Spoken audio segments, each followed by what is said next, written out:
तेरे बोलो कोई सुन ना ले।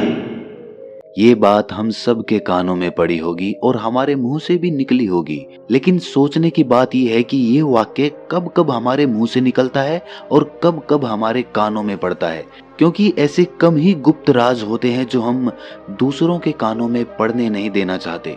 अक्सर परिवार में अशांति का कारण हम स्वयं ही होते हैं। हम इस बात को देख पाए भले ना देख पाए, पर ये असल सत्य है, क्योंकि जाने अनजाने मूर्खतावश हम खुद ही अपनी वो बातें दूसरों को बता देते हैं जो हमें कभी नहीं बतानी चाहिए। और वही बातें जो जाने अनजाने हमने किसी दूसरे के सामने बता दी थी, वही हमारे दुख का कारण बन जाता है, वही हमारे झगड़े का कारण बन जाता है।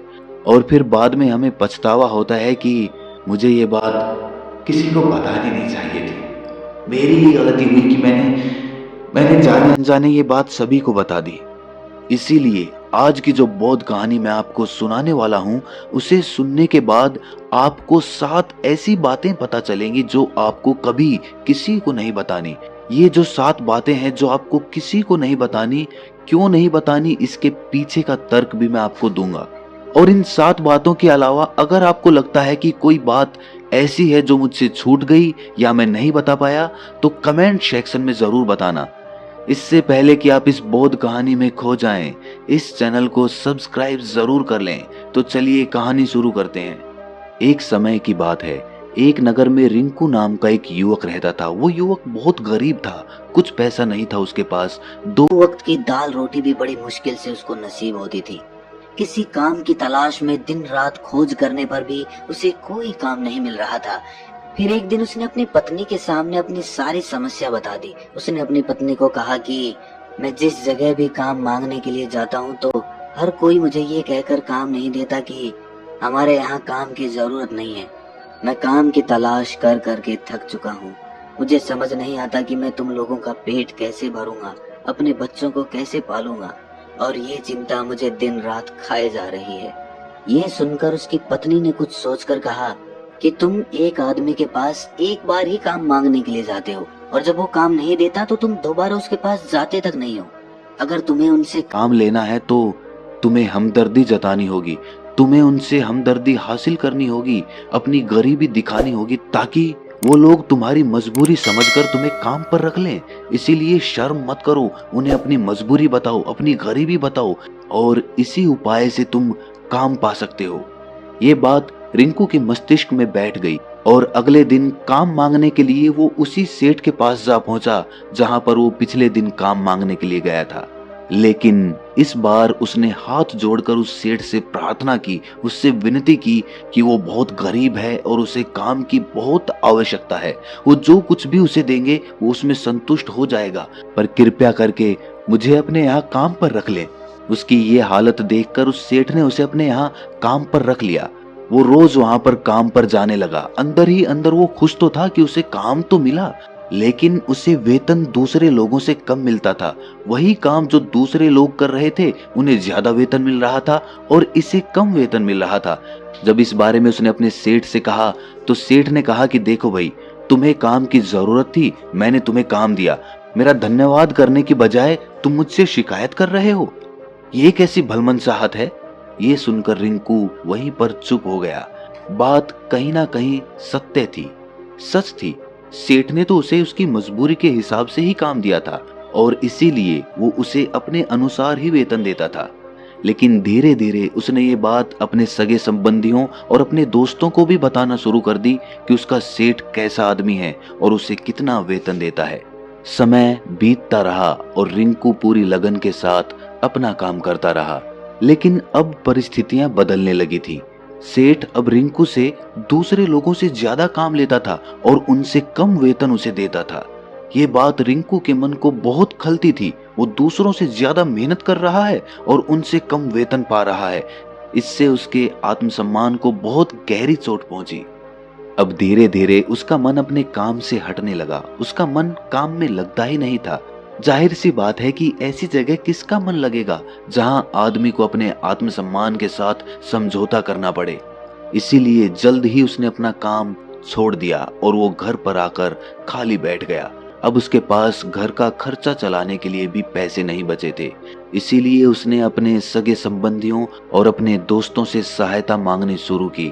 लेकिन उसके दोस्त उसके सामने तो उसे दया का पात्र समझते थे, उसे दिलासा देते थे, लेकिन पीछे से उसका मजाक उड़ाते थे। वो कहते कि कितना बेवकूफ है, सेठ ने इतना काम लिया और बेचारे को पैसे भी नहीं दिए। अरे हम इसको पैसे दे दें तो ये कल हमारा भी पैसा वापस कर पाएगा, इसकी ऐसी हालत है, काम तो इसके पास कुछ है नहीं, पैसा कहाँ से लाके देगा।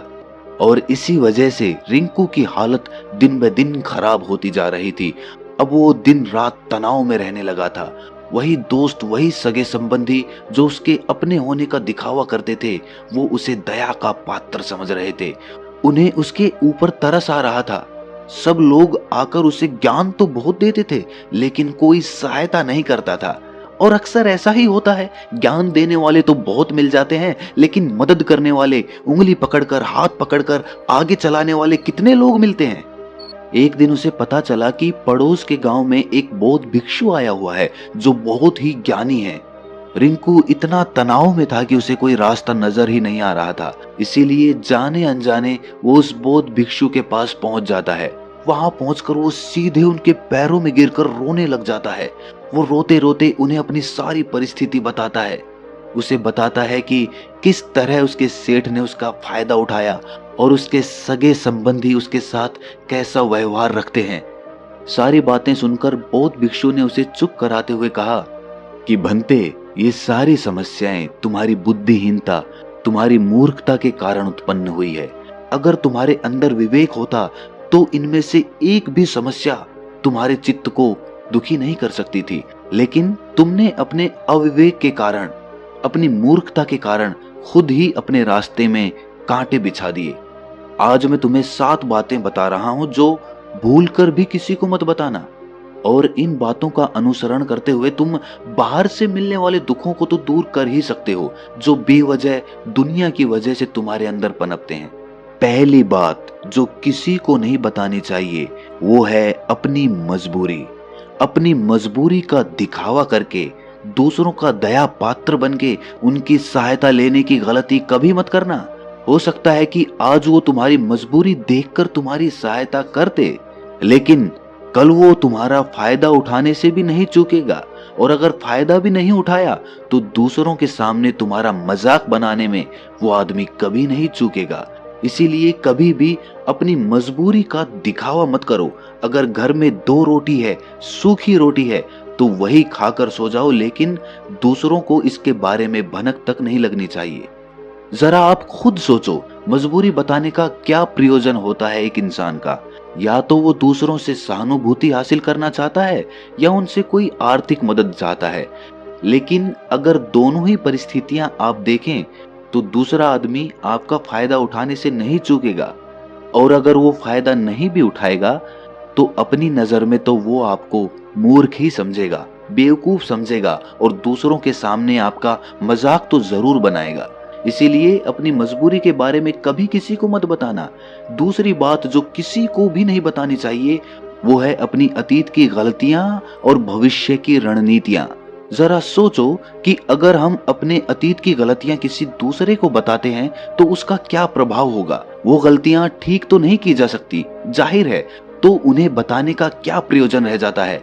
आप अपने अंधेरे पक्ष को खुद दुनिया के सामने बता रहे हो, खुद अपनी गलतियां दूसरों के सामने बता रहे हो। इससे उस आदमी की नजर में आपका एक चरित्र गठित हो जाएगा और वो भविष्य में हमेशा आपको उसी नजरिए से देखेगा। इसीलिए किसी भी आदमी की नजर में अपना चरित्र गठित मत होने दो। और जरा सोचो कि आप व्यर्थ में ही अपने भविष्य की रणनीतियां दूसरों के सामने बता रहे हो। जो लोग आपके काम का हिस्सा ही नहीं हैं, उनके सामने अपनी भविष्य की रणनीतियां, अपनी डींगे हाँकने का क्या फायदा। वो लोग आपकी सहायता तो नहीं करेंगे, लेकिन आपकी भविष्य की रणनीतियों में बाधा जरूर बन सकते हैं। आप खुद अपने विवेक का इस्तेमाल करिए और सोचिए कि आपके साथ भी ऐसा हुआ है कि आपने अपनी भविष्य की रणनीति किसी को बताई हो और वो कामयाब ही ना हुई हो। जरूर हुआ होगा, जरा गौर से सोचिए। तीसरी बात जो किसी को नहीं बतानी चाहिए वो है अपने घर की बातें।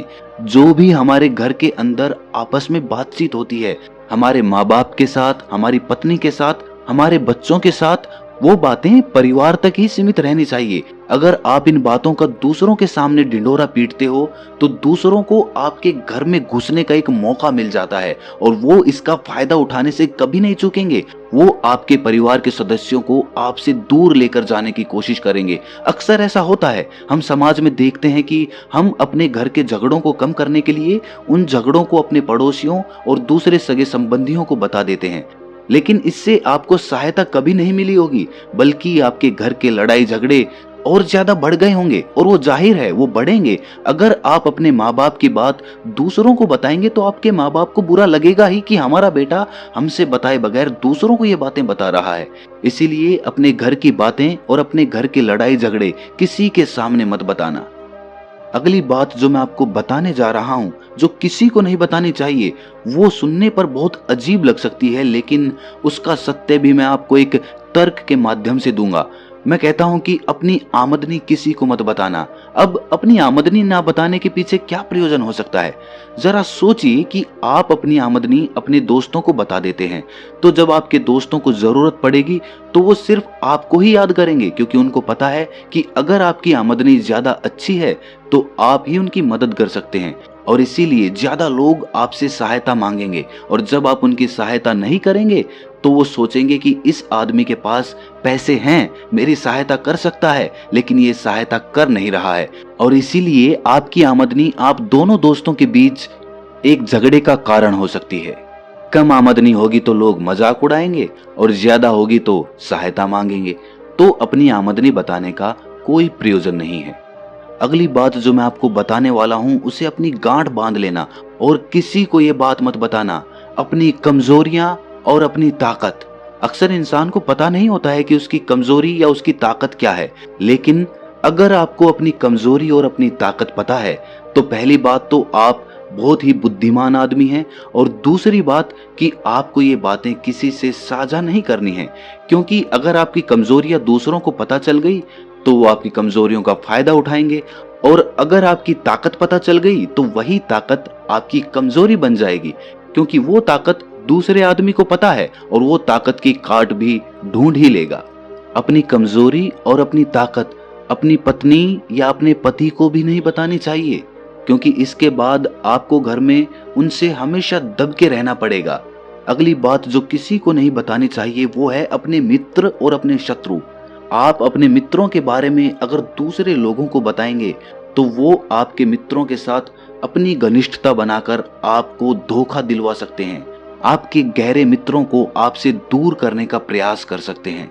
अक्सर आम आदमी ऐसा नहीं करता, लेकिन आपके दुश्मन ऐसा करने की कोशिश कर सकते हैं। और दूसरी तरफ आपके शत्रु का भी किसी को नहीं पता लगना चाहिए, क्योंकि आज जो आपका मित्र है अगर कल वो आपका दुश्मन हो गया तो वो आपके दुश्मन के साथ ही मिलकर आपको परास्त कर सकता है, आपको धोखा दे सकता है। इसीलिए अपने सबसे अच्छे दोस्तों को भी अपने दुश्मन के बारे में कभी मत बताना। अगली और आखिरी बात कहना चाहता हूँ कि जब तुम दान करते हो तो दान के बारे में भी किसी को मत बताना, नहीं तो दान करना व्यर्थ हो जाता है, बेकार हो जाता है। जब आप अपने दान का ढिंढोरा पीटते हो तो आप ये बता रहे हो कि मैं कितना बड़ा दानी पुरुष हूँ, और ये आपके अंदर एक अहंकार निर्मित करेगा। इसीलिए दान गुप्त रूप से किया जाए उतना ही अच्छा होता है, उतना ही फलदायी होता है। जब आपका बायां हाथ दान कर रहा हो तो दाएं हाथ को भी ना पता चले कि बायां हाथ दान कर रहा है। ये 7 बातें जो बौद्ध भिक्षु ने रिंकू को बताई, इनमें संसार के सभी सिद्धांत छिपे हुए हैं। इन बातों का अनुसरण करते हुए आप अपने घर में सुख शांति बना सकते हैं और घर के झगड़े हमेशा के लिए दूर कर सकते हैं। आप इन बातों के बारे में अपने विवेक से भी सोचेंगे तो आपको ये बातें सच मालूम पड़ेंगी। और हमारा कहानी सुनाने का मकसद यही है कि आपका विवेक जागृत हो, आप खुद उन बातों के बारे में सोचें जो हम आपको बता रहे हैं, और अगर हम गलत हैं तो आप कमेंट सेक्शन में वो बात जरूर बताएं जिस पर हम गलत हैं। और इनके अलावा भी अगर आप कुछ जानते हैं तो उन बातों को भी कमेंट सेक्शन में जरूर डालें।